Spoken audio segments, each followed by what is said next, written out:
প্ৰিয় দৰ্শক, এই ভিডিঅ'টিত মই আপোনালোকলৈ লৈ আনিছোঁ এটি নিয়োগৰ বতৰা। এই নিয়োগৰ বতৰাটি জড়িত হয় শিক্ষা বিভাগৰ পৰা Assam state school education board ASSEB চমুকৈ। অফিচিয়েল ৱেবছাইট হৈছে www.asseb.in, ইমেইল হৈছে assebdiv1@gmail.com। বিভিন্ন প্ৰকাৰৰ পদ খালী। জুনিয়ৰ এডমিনিষ্ট্ৰেটিভ এছিষ্টেণ্ট 2টা পদ খালী, ST প্লেনৰ এটা, ST হিলছৰ এটা, টোটেল 4টা পদ খালী। জুনিয়ৰ এডমিনিষ্ট্ৰেটিভ এছিষ্টেণ্ট কাম প্ৰগ্ৰাম এছিষ্টেণ্ট অপেন কেটেগৰী এটা, SC এটা, টোটেল 2টা।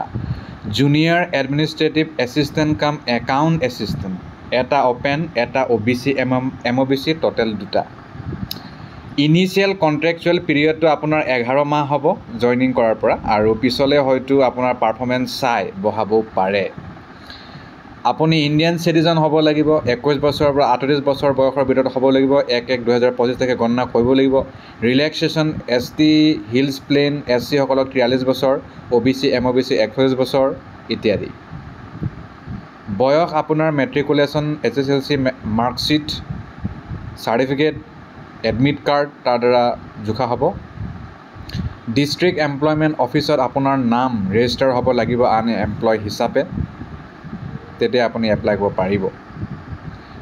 For the post of junior administrative assistant, এই চাকৰিটোৰ কাৰণে ASSEB division 1 ASSEB division 2 graduation হ'লেই হ'ল আৰু যিকোনো ডিচিপ্লিনত গভৰ্ণমেণ্ট ৰিকগনাইজ ইনষ্টিটিউশ্যনৰ পৰা 50% লাগিব 10th, 50% লাগিব 12th, 50% লাগিব গ্ৰেজুৱেশ্যনত। Candidate must have minimum 6 months certificate or diploma in computer application.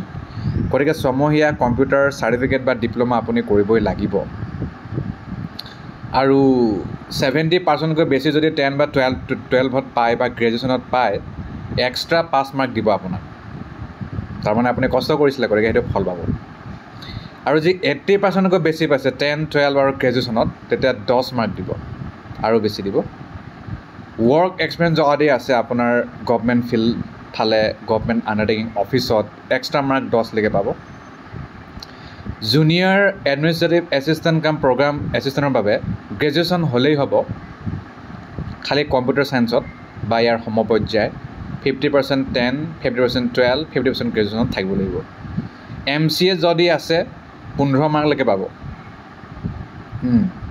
Experience থাকিলে 10 মাৰ্কলৈকে পাব। আৰু জুনিয়ৰ এডমিনিষ্ট্ৰেটিভ এছিষ্টেণ্ট কাম একাউণ্ট এছিষ্টেণ্টৰ বাবে আপোনাৰ গ্ৰেজুৱেশ্যন লাগিব কমাৰ্চত, 50% লাগিব মিনিমাম সকলোতেই 10, 12 গ্ৰেজুৱেশ্যন। CA যদি কৰি থৈছে তেতিয়াহ'লে 10 মাৰ্ক এক্সট্ৰাকৈ পাব। টেলি যদি কৰি থৈছে, কিবাকিবি যদি এনেকুৱা আছে আপোনাৰ নলেজ, 5 মাৰ্ক পাব। ডিপ্ল'মা কম্পিউটাৰ এপ্লিকেশ্যন ছমহীয়াত থাকিব লাগিব, এক্সপিৰিয়েঞ্চ থাকিলেও 10 মাৰ্ক পাব।